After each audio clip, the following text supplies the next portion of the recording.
ઓમ ભગવતે વાસુદેવાય નમઃ. ભાગવત કથા સ્કંદ ત્રીજો, આ ત્રીજા સ્કંદનો 23મો અધ્યાય. આ અધ્યાય કંદર્પ મુનિ અને દેવહૂતિના જે વિહાર છે એની વાત કરવામાં આવે છે. કંદર્પ મુનિ અને દેવહૂતિની જે વાત, આગલા જે વિવાદ નક્કી થાય છે એની વાત આગળ વધે છે. આપણે જોઈએ છે કે દેવહૂતિ અને કંદર્પ મુનિની જે લગ્ન છે એ ભગવાનના આદેશ પ્રમાણે થાય છે અને ભગવાન એમને સાંસારિક જીવન જીવી અને પછી સંન્યાસ જીવનની જે વાત કરી હતી એને પાળવા માટેની જે વાત છે અહીં કરવામાં આવી છે. આપણા સનાતન ધર્મમાં, શાસ્ત્રોમાં દેવહૂતિ અને કંદર્પ મુનિ જેવી વાતો ઘણી બધી છે. ઘણા બધાના જીવનની વાતો છે. આમાં એક મહર્ષિ વશિષ્ઠ અને અરુંધતીની વાત છે. આપણા પુરાણોમાં પ્રતિવતા ધર્મ અને આદર્શ ગૃહસ્થ જીવનની જે પ્રતીક તરીકે જેમ દેવહૂતિ અને કંદર્પ મુનિ ગણાય છે, એવી જ વાત અરુંધતી અને મહર્ષિ વશિષ્ઠની વાર્તામાં છે. અરુંધતી મૂળ સ્વરૂપે બ્રહ્માની માનસપુત્રી હતી. સંધ્યા, એનું નામ સંધ્યા હતું. એને પતિ માટે કઠોર તપસ્યા કરી. મુનિ વશિષ્ઠે એને તપસ્યાનો માર્ગ દેખાડ્યો. આ તપસ્યામાં પહેલા 6 દિવસ માત્ર જલ અને પત્તાનો ગ્રહણ કરવાની સલાહ આપી. વિષ્ણુએ પ્રસન્ન થઈને સંધ્યાને વરદાન આપ્યું કે આગલા જન્મમાં તને વશિષ્ઠના રૂપમાં પતિ મળશે. અરુંધતીના નામે એ પુનઃ જન્મ લેશે. બ્રહ્માજી જે યજ્ઞ કર્યો હતો એમાંથી સંધ્યા નામની જે કન્યા થઈ હતી. મહર્ષિ કંદર્પે આ સંધ્યા જોડે વિવાહનો પ્રસ્તાવ રાખ્યો હતો, પરંતુ સંધ્યા વશિષ્ઠને પોતાના ભાવિ પતિ માનતી હતી, એટલે એણે પોતે યજ્ઞકુંડમાં આત્મસમર્પણ કરી દીધું હતું. અને ભગવાન વિષ્ણુની કૃપાથી તે અરુંધતીના નામે પુનઃજન્મ લે છે. અને એ પુનઃજન્મ લે છે ત્યારે તે વશિષ્ઠ સાથે એના લગ્ન થાય છે. અરુંધતીના લગ્ન વશિષ્ઠ સાથે થાય છે. વશિષ્ઠ સપ્તર્ષિઓની સાથે 12 વર્ષની તપસ્યા કરી હતું. ત્યારે અરુંધતીનું તેજ એ સમયે ઓછું થઈ ગયું હતું. જ્યારે વશિષ્ઠ પાછા આવ્યા ત્યારે અરુંધતીને આશ્ચર્યસે પૂછ્યું, આપ આટલા જલ્દી કેમ પાછા આવ્યા? આ વાત સાંભળીને વશિષ્ઠે તેને પત્ની અરુંધતીની જે તપોબળ છે એની પ્રશંસા કરી અને એને કીધું કે અરુંધતીનું વ્રત સર્વથી શ્રેષ્ઠ છે. વિશ્વામિત્ર જ્યારે એના પુત્રો દ્વારા પુત્ર શક્તિની હત્યા થાય છે ત્યારે અરુંધતી પણ શોકગ્રસ્ત થઈ જાય છે. વશિષ્ઠ એને સાંત્વના આપે છે અને કહે છે કે મને વિશ્વામિત્ર પર દયા આવે છે, કારણ કે ક્રોધ દરેકના પતનનું કારણ છે. અરુંધતીને પૂછે છે કેમ? એણે વશિષ્ઠે કીધું કે ક્રોધ ઋષિને પતિત કર દેતા હૈ, એટલે એનું પતન કરે છે. વશિષ્ઠ અને અરુંધતીની જે પતિ પત્નીની વાતો હતી તે ધૈર્ય, ક્ષમા અને તપસ્યા દર્શાવે છે. ટૂંકમાં જે મહર્ષિ વશિષ્ઠ અને અરુંધતી ના જે લગ્નની વાત છે એ ભગવાનના આદેશ મુજબ હોય છે.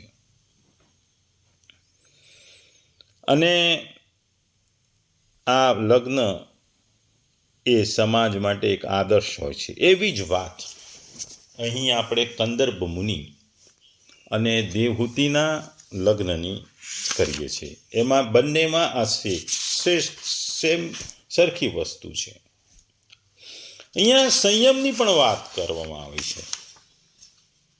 કંદર્પ મુનિની વાત કરીએ તો કંદર્પનો અર્થ કદ પ્લસ દમ એટલે ઇન્દ્રિયોનું દમન કરે એવો થાય. કંદર્પ ઋષિ જીતેન્દ્રિય છે, એટલે જ એમને ત્યાં ભગવાન કપિલનો જન્મ થયો હતો. કપિલ એ જ્ઞાનનું સ્વરૂપ છે. શરીરમાં સાત્વિક ગુણની વૃદ્ધિ થાય તો જ જ્ઞાનના ઝરણા પ્રગટે. મનુષ્ય ઇન્દ્રિયોનો ગુલામ થઈને રહે તો સાત્વિક ગુણની વૃદ્ધિ ન થાય, પણ રાજસી અને તામસી ગુણો વધે. જો તમારે જીવન સુધારવું હોય તો ઇન્દ્રિયોને કાબૂમાં રાખવી પડે. જીતેન્દ્રિય કંદર્પ મુનિ સરસ્વતીના કિનારે રહ્યા છે, કારણ કે સરસ્વતી એ સત્કર્મનું સ્વરૂપ છે. આખો દિવસ તપ કરે, નારાયણની આરાધના કરે અને એ નવરા બેસતા નહીં. મન, વચન અને કાયાથી ત્રિવિધ સાધનો વડે એ તપ કરે. તેથી જ તે મહાન પણ થયા અને એમને ત્યાં ભગવાન કપિલ મુનિનો જન્મ થયો હતો. બીજી વાત, અહીં સંયમની વાત કરવામાં આવી છે. સંયમ શબ્દનો અર્થ બહુ જ ગહન છે, અઘરો છે. યોગ પ્રમાણે જો યોગ શાસ્ત્ર મુજબ જોઈએ તો સંયમને ચરમ સીમાની સમાધિ ગણેલી છે. ત્રયમેત્ર સંયમ, ધારણા, ધ્યાન અને સમાધિ, જો આ ત્રણ મળીને સંયમ બને છે. ધારણા, ધ્યાન અને સમાધિ, આ ત્રણ ભેગા થાય ત્યારે સંયમ બને છે. સંયમનો બીજો અર્થ સમ પ્લસ યમ એટલે યમ સહિત થાય છે. યોગ સૂત્રમાં યમ 5 ગણાવ્યા છે: અહિંસા, સત્ય, અસત્ય, બ્રહ્મચર્ય અને અપરિગ્રહ. અષ્ટાંગ જે યોગ છે એનું પ્રથમ પગથિયું યમ અને અંતિમ પગથિયું સંયમ હતા. મહાયોગી કંદર્પ મુનિ મહાસંયમી હતા.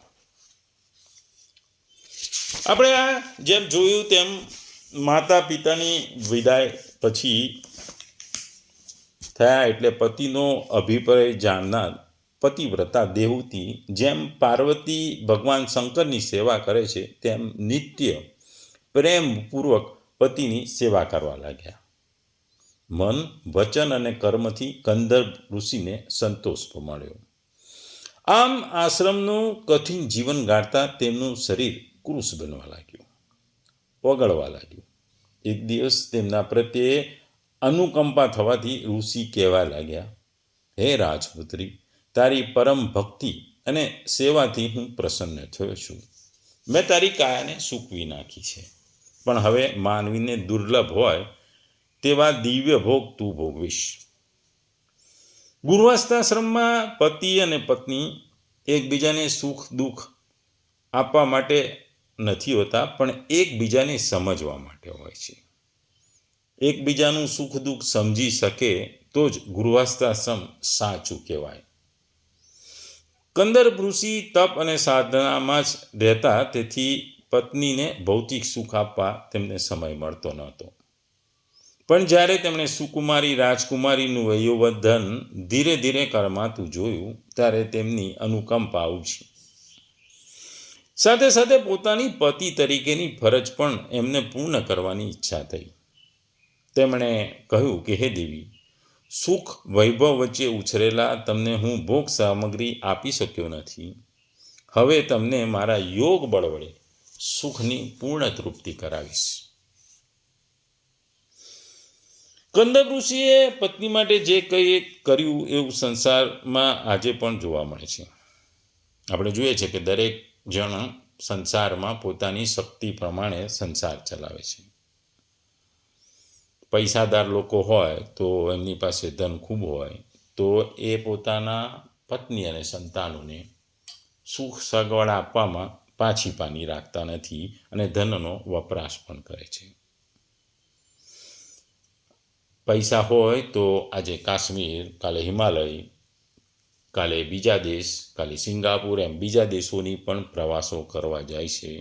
એક વર્ષે અમેરિકા, બીજા વર્ષે જાપાન, સિંગાપુર, વિમાનમાં ઉડવું, દેશ વિદેશની જોવું, મોંઘી મોંઘી વસ્તુઓ ખરીદવી અને માનું કે જાણે પરીઓના દેશ ફરી રહે છે. આજકાલ આવું તો ઘણું જોવા મળે છે. ફેર છે સંયમનો. જે આપણે સંયમની વાત કરીએ છીએ એનો જ ફેર છે. અને ઘણા બધા ગૃહસ્થાશ્રમમાં જ્યારે આજે ધન ન હોય તો પણ પતિ પત્ની એકબીજાને કંધેથી કંધો મિલાવી પોતાના જીવનને આગળ ધપાવે છે. એકબીજાને પૈસા કમાવા બંને પતિ પત્ની નોકરી કરી અને પોતાના સંસારના ગૃહસ્થ જીવનને આગળ વધાવે છે. આમાં ચડતી પડતી રહે છે, વાદ વિવાદો થાય છે, સંઘર્ષ પણ થાય છે. પણ જ્યારે પતિ પત્ની બંને ગૃહસ્થાશ્રમની વસ્તુને જાણતા હોય છે તો એમનું જીવન સંઘર્ષમાં પણ આગળ વધે છે અને એકબીજાને દુઃખ સુખમાં સાથ આપે છે. આપણે જો આ જે વાત છે કંદર્પ મુનિ અને દેવહૂતિની, દેવહૂતિને ખબર હતી કે પોતાનો સ્વામી સર્વ સિદ્ધિઓને વશ કરનારો મહાયોગી છે. કંદર્પ ઋષિ પોતાના યોગબળનો ઉપયોગ કરી એક વિમાન પ્રકટ કરે છે. આ દિવ્ય વિમાનમાં સર્વ કામનાઓને પૂર્ણ કરવાના તમામ પ્રકારના ભૌતિક સાધનો હતા. તે ઈચ્છા અનુસાર ફરતું હતું. આવું આશ્ચર્યજનક, સ્વર્ગ સુંદર, રત્ન જડિત અને ઝળહળતું વિમાન જોઈ દેવહૂતિ વિચારમાં પડી જાય છે. તે વિચારવા લાગે છે કે મારું શરીર તો શુષ્ક, દુર્બળ અને મલિન છે. આવા દિવ્ય વિમાનમાં બેસવું માને કેમ શોભે, મારાથી કેમ બેસાય? પણ ઋષિ તો તપસ્વી જોઈ ગયા કે એની ચિંતાનું કારણ સમજી ગયા. એટલે એમણે આજ્ઞા કરી, હે ભીરુ, આ બિંદુ સરોવરમાં સ્નાન કર અને પછી વિમાન પર આરૂઢ થા. આ તીર્થ સરોવર શ્રી વિષ્ણુએ પોતે રચેલું છે અને મનુષ્યની એ સર્વ કામનાઓ પૂર્ણ કરે છે. દેવહૂતિ જેવા બિંદુ સરોવરમાં પ્રવેશ કરે છે, તુરંત જ આશ્ચર્ય થાય છે. ત્યાં હજારો કિશોર વયની વિદ્યાધરીઓને એટલે દાસીઓને જોવે છે. એ કન્યાઓ હાથ જોડીને કહેવા લાગી કે અમે તમારી દાસીઓ છે. તેમણે દેવહૂતિને સ્નાન કરાવ્યું એટલે તેનું શરીર અદિવ્ય તેજથી શોભતું, પુષ્ટ, અલંકારયુક્ત બની ગયું. વિદ્યાધરીઓથી સવાયેલી દેવહૂતિને જોઈ કંદર્પ ઋષિએ તેમને વિમાનમાં બેસી અને મેરુ પર્વતની ગુફાઓમાં વિહાર કરવા લાગ્યા. ઈચ્છા અનુસાર ગમન કરનાર વિમાનમાં દિવ્ય ભોગો ભોગવતા અને દેવહૂતિ સાથે કંદર્પ ઋષિ સમગ્ર પૃથ્વી ઉપર ફર્યા. દ્વીપો, સાગરો, ભૂખંડો, ભૂમંડળમાં ફરતા ફરતા એ દંપતીને 100 વર્ષ જેટલો સમય વીતી ગયો. આશ્રમમાં આવ્યા બાદ દેવહૂતિને 9 પુત્રીઓ જન્મી. 9 કન્યાઓ એ નવદા ભક્તિ છે. નવદા ભક્તિ સિદ્ધ થાય પછી જ્ઞાન પ્રગટે. 9 દીકરીઓના મા બાપે ગભરાવું નહીં. ભગવાને ભક્તિ કરવા માટે દીકરીઓ મોકલીને કહેવડાવ્યું તો ભક્તિ કરતા રહો. ભગવાન તમારી ભક્તિથી પ્રસન્ન થઈને જ્ઞાનરૂપી પુત્ર જરૂર આપશે, એ અડગ શ્રદ્ધા રાખજો. એક દિવસ સતી વિચારવા લાગ્યા કે હવે મારા પતિ સંન્યાસ ગ્રહણ કરશે તો હું શું કરીશ? શંકાનો કીડો એમના મનમાં ઉપજ્યો. એમણે વિચાર્યું કે મારે તો 9 પુત્રીઓ છે પણ પુત્ર નથી. એટલે એમને વિચાર આવ્યો કે હું શું કરું. વિચાર ઘણા કર્યા પછી એમને થયું કે લાવને હું મુનિ પાસે જઈ એમને મારી વાત કહું. એ મુનિ પાસે જાય છે અને વિનયપૂર્વક કહે છે કે હે મા મુનિ, આપ સંન્યાસ ગ્રહણ કરશો તો આ પુત્રીઓ તથા મારું રક્ષણ કોણ કરશે? તમે સંસારને છોડી, ગૃહસ્થ્ય છોડી સંન્યાસમાં જશો. જે ભગવાનની આજ્ઞા છે એનું તમે પાલન કરશો અને તે કરશો તો પછી આ અમે જે અમારી 9 પુત્રી છે ને મારું આ જે રક્ષણ કોણ કરશે? આપ વનમાં જશો, તમે વનમાં તમારું સંન્યાસ માટે તપ કરશો, સાધના કરશો, પણ આ 9 પુત્રીઓ જે છે પછી ધીરે ધીરે ઉંમરવાળમાં મોટી થશે, ઉંમરલાયક થશે, એટલે એને પતિની શોધવા પડશે, આપણે એના લગ્ન કરવા પડશે. આપે તો પહેલાં મને કહ્યું હતું કે લગ્ન પહેલાં આપે મને જણાવ્યું હતું કે કહ્યું હતું કે પુત્ર થશે પછી જ હું સંન્યાસ લઈશ, પણ તમે જાણો છો કે હજુ મને પુત્ર પ્રાપ્તિ થઈ નથી. કંદર્પ મુનિને ભગવાનનું વરદાન યાદ હતું, એટલે એમને ખબર જ હતી, એટલે એમણે ધીરે રહીને દેવહૂતિને કહ્યું, હે સતી, તું ખેદ કર નહીં, તું ખેદ ના કર, તું નિરાશ ના થા, તું દુઃખી ના થા, કારણ કે તું ધર્મનું આચરણ કરનારી સ્ત્રી છે અને તું પતિવ્રતા સ્ત્રી છે. તારું કલ્યાણ થવાનું છે ને થશે. તું શ્રદ્ધાપૂર્વક ભગવાનને ભજ, ઈશ્વરને ભજ. તું શ્રદ્ધાપૂર્વક ભગવાનને ભજીશ, ભગવાનની આરાધના કરીશ, એટલે દયાળુ ભગવાન એમની કૃપાથી દયાળુ તારા પુત્ર રૂપે અવતરશે અને તારું રક્ષણ કરશે અને તને બ્રહ્મજ્ઞાનનો ઉપદેશ આપી સંસારના બંધનમાંથી મુક્ત કરી મોક્ષના માર્ગ તરફ લઈ જશે. એટલે કંદર્પ ઋષિની જે તપસ્યા હતી તે જળ હતી, એટલે એમને ખબર હતી કે ભગવાનને ઈચ્છા છે એ પ્રમાણે થવાનું છે, એટલે જ એમણે કહ્યું કે ભાઈ દેવહૂતિ સતી તું ચિંતા ના કરીશ, ભગવાન જ તારે ત્યાં પુત્ર રૂપે અવતરશે અને તારું રક્ષણ કરશે, તને જ્ઞાન આપશે, તને સમાજનું, દુનિયાનું, દુનિયાવી તમામ ચીજોનું જ્ઞાન આપશે, બ્રહ્મ જ્ઞાન આપશે અને છેવટે તને મોક્ષ તરફ લઈ જશે, તને મોક્ષની પ્રાપ્તિ થશે. આપણે જાણીએ છીએ કે અજાણતા પણ જો દુષ્ટ પુરુષોનો સંગ કરવામાં આવે તો તે સંસારનું કારણ થાય છે, પણ એ જ પ્રમાણે અજાણતા સત્પુરુષોનો સંગ થાય તો મોક્ષ મળે છે. ટૂંકમાં અહીં દેવહૂતિ અને કંદર્પ મુનિના જે વિહારની વાતો આવે છે, જે કે આ અધ્યાયમાં ટોટલ 57 જેટલા શ્લોકો છે. આ શ્લોકો આપણને ઘણી બધી વસ્તુ શીખવે છે. એમાં પહેલી વસ્તુ છે કે દેવહૂતિની એક નિસ્વાર્થ સેવા. આપણે જોઈએ તો કંદર્પ મુનિ સાથે લગ્ન કર્યા પછી રાજકુમારી હોવા છતાં પણ દેવહૂતિ તમામ સુખ સગવડો, સુખ સાધનોને છોડી વર્ષો સુધી શ્રદ્ધા અને ભક્તિથી એ પોતાના પતિ કંદર્પ મુનિની સેવા કરે છે. અને આ સેવા એટલી કઠિન હોય છે કે તેનું શરીર એટલું દુબળું પડી જાય છે, છતાં એ પતિ ભક્તિમાં અવિચળ હતી. બીજું, કંદર્પ મુનિની જે પ્રસન્નતા અને વરદાન છે, દેવહૂતિની એમના પ્રત્યેની નિષ્ઠા જોઈ કંદર્પ મુનિ ખૂબ જ ખુશ થાય છે, પ્રસન્ન થાય છે અને એ દેવહૂતિને કહે છે કે તારી સેવાએ તે મને જીતી લીધી છે. મેં મારી તપસ્યા તારા દ્વારા જે દિવ્ય અને શ્લોક અને સુખ મળ્યા છે, હવે તું પણ ભોગવીશ અને તને એની દ્રષ્ટિ આપું છું અને તું એ ઐશ્વર્ય પણ આ દ્રષ્ટિથી જોઈ શકીશ. પછી ત્રીજી વસ્તુ જે છે દિવ્ય વિમાનની રચના. દેવહૂતિને તો ઈચ્છા હતી કે એનું ગૃહસ્થ જીવનનો આનંદ મળે. કંદર્પ મુનિ તેમની યોગ માયાની શક્તિથી એક અદ્ભુત દિવ્ય વિમાનની રચના કરે છે. આ એક સામાન્ય નહોતું, એ ઉડતા મહેલ જેવું હતું. બધી જ ઋતુઓના બધા જ સુખ હતા, રત્નો, મણીઓ, નોકર, ચાકર બધું જ હતું. સેવા માટે અન્ય કર્મચારીઓ ઉપરાંત ગંધર્વ કન્યાઓ પણ હતી. પછી ચોથી વસ્તુ અહીંયા આવે છે કાયાકલ્પ અને આનંદ.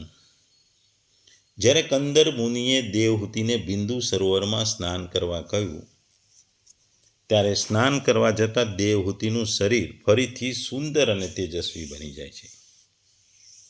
ત્યારબાદ કંદર મુનિ અને દેવહૂતિએ તે પૃથ્વીના વિવિધ ભાગો, ખંડો અને મેરુ પર્વતની બધી જગ્યામાં વિહાર કરે છે.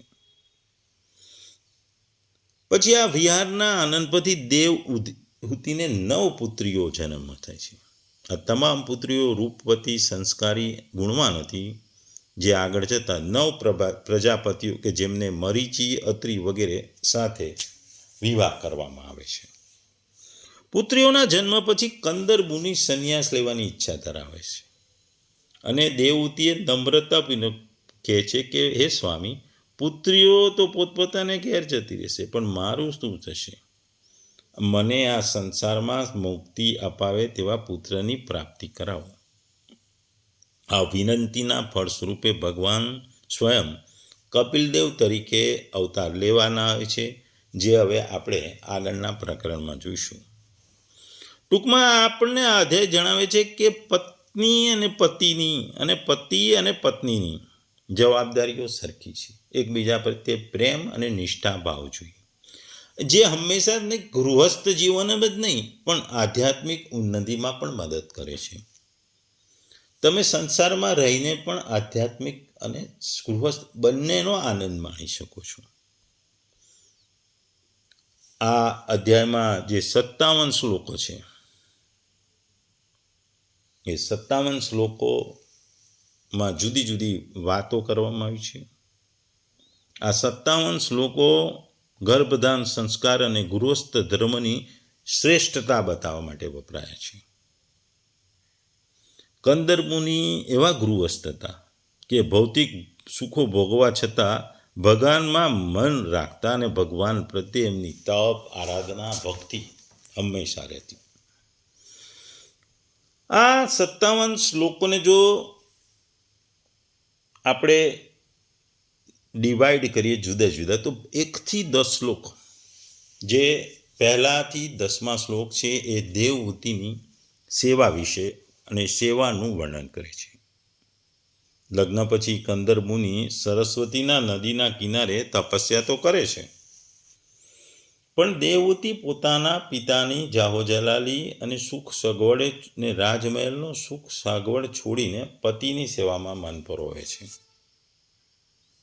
દેવહૂતિએ કામ, દંભ, દ્વેષ અને લોભનો ત્યાગ કરીને અત્યંત સાવધાનીપૂર્વક અને પ્રેમથી પતિની શારીરિક અને આધ્યાત્મિક જરૂરિયાતોનું ધ્યાન રાખ્યું.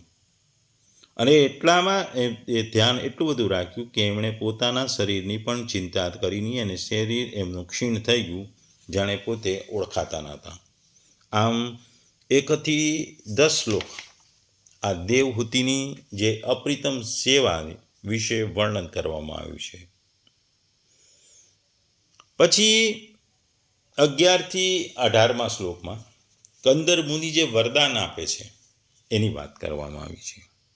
હજારો વર્ષની દેવહૂતિની સેવા પછી અને પોતાના તપમાંથી જાગ્યા પછી કંદર મુનિ દેવહૂતિની જે સ્થિતિ જોઈ છે અને એની પવિત્રતા જોઈને, એની પતિ પ્રત્યેની ભાવના જોઈને એ ખુશ થાય છે અને એ દેવહૂતિને વરદાન આપે છે અને કહે છે કે હે મનુપુત્રી, તારા પર હું ખૂબ ખુશ છું.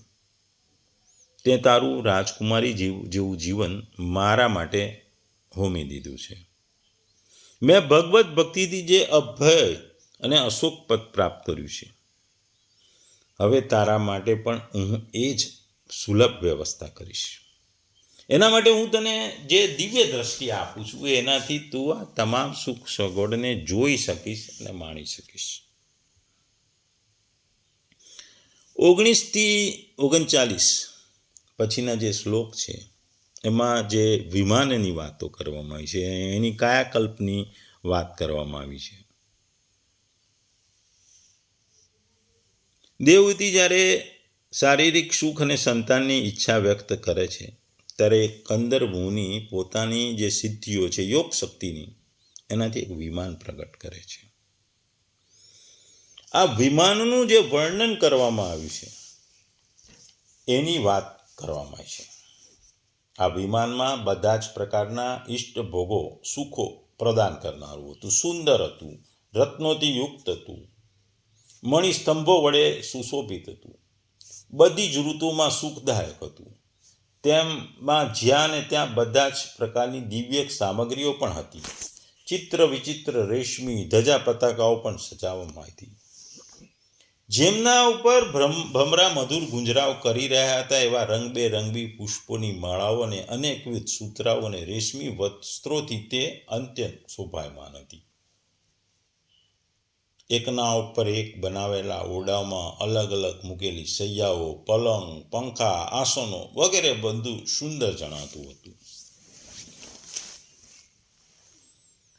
બધી જ બાજુ દિવાલોમાં શિલ્પ રચના હતી. એમાં પન્નાની ફરશ હતી. બેસવા માટે મૂંગાની વેદીઓ, બેઠકો બનાવવામાં હતી. ડેલીઓ પણ મૂંગાની જ હતી. દરવાજાઓમાં હીરાના કમાંડ હતા તથા ઇન્દ્રનીલ મણિના શિખરો ઉપર સોનાના કળશ મૂકેલા હતા. તેની હીરાની દિવાલોમાં શ્રેષ્ઠ લાલ રત્નો જડેલા હતા. વિમાનની આંખ હોય, રંગબેરંગી ચંદરવા, કિંમતી સોનારી તરોણો વગેરે બધું જ હતું. એટલે ટૂંકમાં વિમાનમાં જ્યાં ને ત્યાં કૃત્રિમ હંસ, કબૂતર બનાવાયા હતા. એટલે જાણે એ જીવતા હોય એવું હતું. આ ઉપરાંત ક્રીડાસ્થળ, શયનગૃહ, બેઠકો, આંગણું, ચોક બધું જ હતું. એટલે અહીં આ જે 1939 શ્લોકમાં અદ્ભુત વિમાનની કાયાકલ્પની વાત કરવામાં આવે છે. પછી 40 થી 47 જે શ્લોક છે એમાં જે વિશ્વ ભ્રમણ થાય છે એની વાત કરવામાં આવી છે. કંદર મુનિ અને દેવહૂતિ વિમાનમાં બેસીને મેરુ પર્વત અને દેવતાઓના નંદન જેવા બગીચાઓમાં વિહાર કરે છે. અહીં ઘણી બધી વસ્તુઓ, ઘણા ખંડો, પ્રખંડો બધે ફરતા ફરતા જાય છે એની વાત કરવામાં આવી છે. અહીં વિશ્વ ભ્રમણની વાત કરવામાં આવે છે અને આ કહેવાનો મતલબ છે કે યોગ શક્તિ જે હોય છે એના દ્વારા સુખો જે મેળવવામાં આવે છે દેવતાઓના સુખો કરતાં પણ ખૂબ જ ચડિયાતા હોય છે. કંદર મુનિએ પોતાની યોગ શક્તિથી પોતાના અનેક રૂપોમાં વિભાજિત કર્યા હતા જે દેવતીને પૂર્ણ આનંદ આપી શકે છે.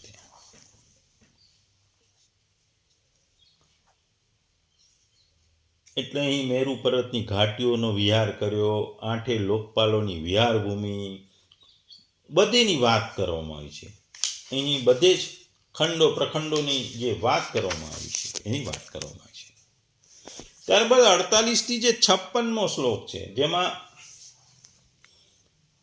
9 કન્યાઓ જે જન્મે છે, 9 પુત્રીઓનો જન્મ થાય છે અને કપિલ દેવની જે ભવિષ્યવાણી છે એની વાત કરવામાં આવી છે. આનંદ જે વિહારના વિશ્વ ભ્રમણના આનંદના સમય પછી દેવહૂતિને એક સાથે 9 પુત્રીઓ જન્મ આપે છે. આ 9 પુત્રીઓ એકદમ સુંદર અને દેવી સમાન હતી. જ્યારે કંદર મુનિએ ફરીથી સંન્યાસ લેવાની વાત કરી ત્યારે દેવહૂતિ ડરી જાય છે, ગભરાઈ જાય છે. એ કહે છે કે આ પુત્રીઓને પરણાવવાની છે, મોટી કરી પરણાવવાની છે, પછી તે સાસરે જશે, પછી હું એકલી પડી જઈશ, મને આ સંસારમાંથી તારશે કોણ? એટલે તમે મને એવા પુત્ર આપો કે જે મને જ્ઞાન આપે, જે મને મોક્ષ તરફ લઈ જાય. ત્યારે કંદર મુનિ આશ્વાસન આપે છે કે ગભરાઈશ નહીં, તું ચિંતા ના કરીશ. તારા ગર્ભમાંથી વિષ્ણુ ભગવાન સાક્ષાત વિષ્ણુ તારા ગર્ભમાં કપિલ તરીકે અવતાર લેશે અને વિશ્વને સાંખ્ય શાસ્ત્રનો ઉપદેશ આપશે, સાંખ્ય યોગનો ઉપદેશ આપશે. પછી જે 57મો શ્લોક આવે છે એ સમાપ્તિ તરફ જાય છે. જે પ્રકરણના અંતે વર્ણન છે કે કંદર મુનિએ દેવહૂતિને આશ્વાસન આપ્યું કે ભાઈ તારા કુખે ભગવાન જન્મશે, કપિલ મુનિની ના નામે ભગવાન તારે ત્યાં જન્મ લેશે. એ વાતની આ છેલ્લા શ્લોકમાં આશ્વાસનની વાત છે અને ભગવાનની આ શ્લોક પછી દેવહૂતિ ભગવાનના જન્મની રાહ જોવા લાગે છે.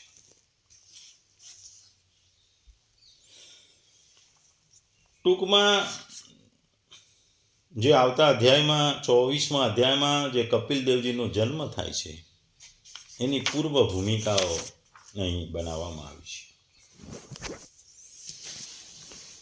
આ અધ્યાય ખાસ કરીને ગૃહસ્થ જીવનની વાતો સાથે સંકળાયેલી છે. અને કુદરત એટલે કે ભગવાનની ઈચ્છા અનુસાર કંદર મુનિ જ્યારે સંન્યાસ લેવા જઈ રહ્યા છે, સંન્યાસ માર્ગે વળે છે, એ પહેલાં એ પોતાની ગૃહસ્થ આશ્રમની જે જવાબદારીઓ હતો એ નિભાવે છે. એમણે પોતાની પત્નીએ કરેલી સેવાનો એ ઉપકાર ભૂલ્યા વગર એને સામે એને સુખ સગવડતાથી પૂરી પણ કરે છે. આજના જો આપણે આધુનિક યુગની વાત કરીએ તો જે કપિલ મુનિનો જન્મ થવાનો છે એ વાત પહેલાંની જો વાત કરીએ તો કંદર્પ મુનિના જે સંયમની વાત છે એ સંયમ આજની દુનિયામાં જોવા મળતો નથી.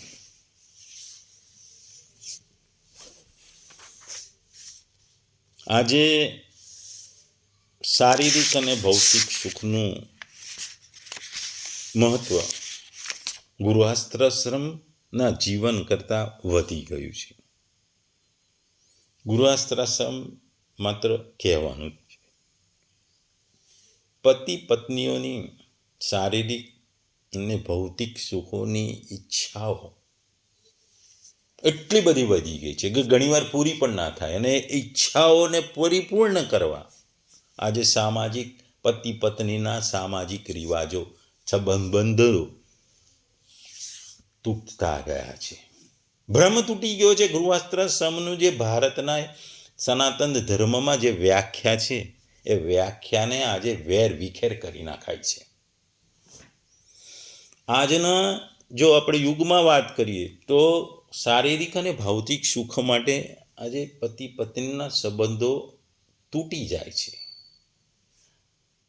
બહારના વ્યક્તિઓ સાથે બીજી વ્યક્તિઓ સાથે શારીરિક સુખ માટે જે સંબંધો બંધાય છે એને લીધે આજનું જીવન ખૂબ જ નકારાત્મક અને ભારત સનાતન સંસ્કૃતિથી એક વિરુદ્ધ દિશામાં જઈ રહ્યું છે. કારણ કે ભારતની જે સનાતન સંસ્કૃતિ છે એ હંમેશા સંયમ, જ્ઞાન, ભક્તિ અને એકબીજા માટે મરી જવાની ભાવના સાથે સંકળાયેલી છે. સુખ દુઃખ હંમેશા આવતા રહે છે. કોઈક વાર સુખના શિખરે હોય તો દુઃખના શિખરે પણ આવી જાય. ત્યારે આપણા ખાસ કરીને સનાતન સંસ્કૃતિમાં પતિ પત્નીએ એકબીજાને સાચવવાના હોય છે અને સાચવીને સંસારના આ જે માયા સંસારને સાગરના પાર કરવાના હોય છે. પણ આજના યુગમાં આ થતું નથી. સંબંધો પતિ પત્નીના સંબંધો ઘણીવાર તો નામ માત્રના હોય છે. બહારના બીજા વ્યક્તિઓ સાથે સંબંધો, ઘરની બહાર પણ સંબંધો રાખતા હોય છે. સામાજિક જીવન આજે ખૂબ જ નષ્ટ થઈ રહ્યું છે. સંસ્કાર, પતિવ્રતા એ બધા શબ્દો ખાલી કાગળિયા ઉપર રહી ગયા છે. ખાલી સનાતન સંસ્કૃતિના પુસ્તકોમાં જ આ બધું જોવા મળે છે. કારણ કે આપણે આજે કળિયુગમાં રહી રહ્યા છીએ. જે કળિયુગને શરૂઆત છે ત્યાં સંબંધો માત્ર નામના જ બની ગયા છે. સ્વાર્થના સંબંધો બની ગયા છે. ઈચ્છાઓના સંબંધ બની રહ્યા છે. સુખોના સંબંધ બની રહ્યા છે. એ સુખો પછી ભૌતિક હોય કે શારીરિક હોય, બસ દરેકને પોતાની ઈચ્છાઓ મુજબ ચાલુ છે. નથી પતિને પત્નીની, નથી પત્નીને પતિની કંઈ કદર, નથી એકબીજા પ્રત્યે માન. એ જ આ કળયુગની નિશાની છે.